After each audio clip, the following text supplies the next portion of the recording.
킹핀.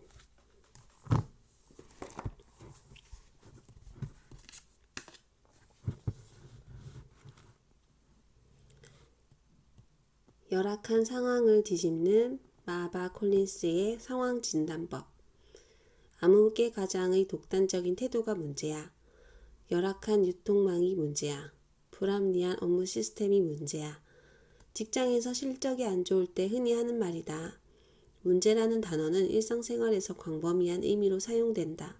그러나 이는 정확하지도 않을 뿐만 아니라 해결을 오히려 어렵게 하는 표현이다. 상사의 커뮤니케이션 방식이 독단적이라고 규정한다고 해서 문제가 해결되는가? 상사가 그 말을 듣는다면 기분만 나빠할 뿐 태도를 고치려고 하지 않을 것이다. 열악한 유통망, 불합리한 시스템 역시 마찬가지다. 업무 성과가 낮은 것이 유통망과 업무 시스템 때문이라는 것이 진정 사실인가? 흔히들 자신의 실적이 나쁜 것을 유통과 시스템 탓으로 돌리곤 한다. 목표를 달성하고 본질을 인식하여 새로운 창조를 만들기 위해서는 문제 창조자가 되어야 한다. 성공을 이끌어내는 사람은 문제를 바라보는 관점이 다르다. 문제를 문제로 보는 것이 아니라 해결을 되기 위해서 존재한다고 본다. 이러한 관점에서 접근해보자. 비록 문제가 해결되지 않더라도 그들은 새로운 창조를 지향한 사람이기에 결국은 성공에 가까워질 수 있다. 반면 직급은 높아질수록 변명하는 기술만 늘고 스스로 한계를 만드는 사람들은 발전에도 한계가 있다. 문제의 사정적 정의는 해답을 요구하는 물음이다. 따라서 모든 문제에는 해답이라는 이름의 목표가 포함되어 있어야 한다. 그저 문제를 인식하는 것으로 끝나는 것은 진정한 문제의식이 아니다. 원활한 커뮤니케이션, 막강한 유통망, 합리적인 시스템은 조직에서 달성하려는 목표다. 그렇다면 목표를 달성하기 위해 어떤 질문을 던져야 하는가? 암흑의 과장과 원활한 커뮤니케이션을 하려면 어떻게 해야 하는가? 유통망을 개설하려면 무엇을 해야 하는가? 효율적인 업무 시스템으로 만들려면 무엇을 바꿔야 하는가? 라는 식으로 고민하라. 즉, 병원의 의사가 진찰을 할 때 사용하는 문진법 생각하기로 바라보면 문제를 새롭게 바라볼 수 있게 된다.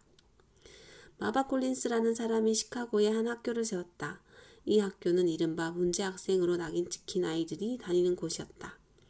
어떤 학생은 4년 동안 13곳의 학교를 전전한 전력이 있었으며 또 어떤 학생은 연필로 구부를 찔렀다가 정신병원에 입원한 전력도 있었다. 학교에 오는 아이들은 대부분 자기 이름조차 쓰지 못했으며 이전 학교에서 교육을 포기한 아이들이었다. 그런데 이상한 일이 일어났다. 그렇게 교육 불가라는 판정을 받은 아이들이 마바 콜린스의 학교에 다닌 후에는 세익스피어, 에머슨, 에우리피데스가 쓴 어려운 고전을 완벽하게 읽게 된 것이다.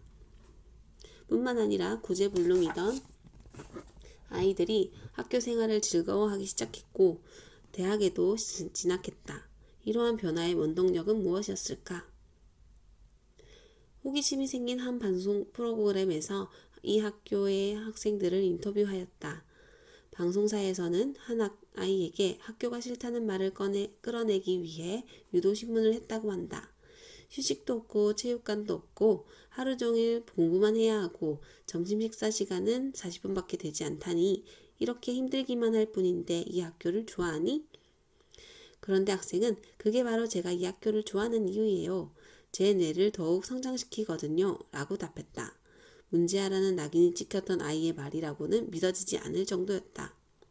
마바 콜린스는 어느 날 교실에서 말썽을 피운 학생에게 이렇게 말했다. 너는 지금 6학년이고 너의 읽기 점수는 꼴찌야. 나는 너의 성적을 숨기거나 괜찮다고 말하지 않겠다. 내가 너에게 그 점수를 알려주는 이유는 그래야만 네가 무슨 일을 해야 할지 알기 때문이야. 이 말에서 문제에 관한 마바 콜린스의 탁월한 견해를 엿볼 수 있다. 문제를 나열하는 방식으로 말했다면 6학년인 네가 아직도 읽기도 제대로 못하는 건 정말 문제야 라고 말했을 것이다. 그러나 마바 콜린스에게 그것은 문제가 아니라 상황일 뿐이었다. 그에게 문제는 네가 무슨 일을 해야 할지 아는 것, 즉 읽기를 잘하기 위해 무엇을 해야 하는가라는 것이었다. 그는 상황과 목표 사이에서 정확하게 문제를 추출해냄으로써 아이들의 목표의식과 그에 따른 문제의식을 갖게 만들었던 것이다. 상황 자체가 문제라면 우리는 결코 문제를 해결할 수 없다. 징기스칸은 어려서 아버지를 잃고 고향에서 쫓겨났다. 들쥐를 잡아먹으며 연명하던 그가 후에 세계를 정복하겠다고 동원한 병사의 수는 10만 명밖에 되지 않았다. 그는 병사의 수가 10만 명밖에 되지 않는 것이 문제라고 생각하지 않았다. 그의 문제는 어떻게 하면 10만의 병사로 세계를 정복할 수 있는가라는 것이었다. 일반적이고 초보적인 사고방식은 우리의 사고를 상황 자체에만 초점을 맞추게 한다. 문제를 위한 문제만 생각하는 것이다. 문제는 목표를 이루기 위해 무엇을 해야 하는가라는 형식이 되어야 한다.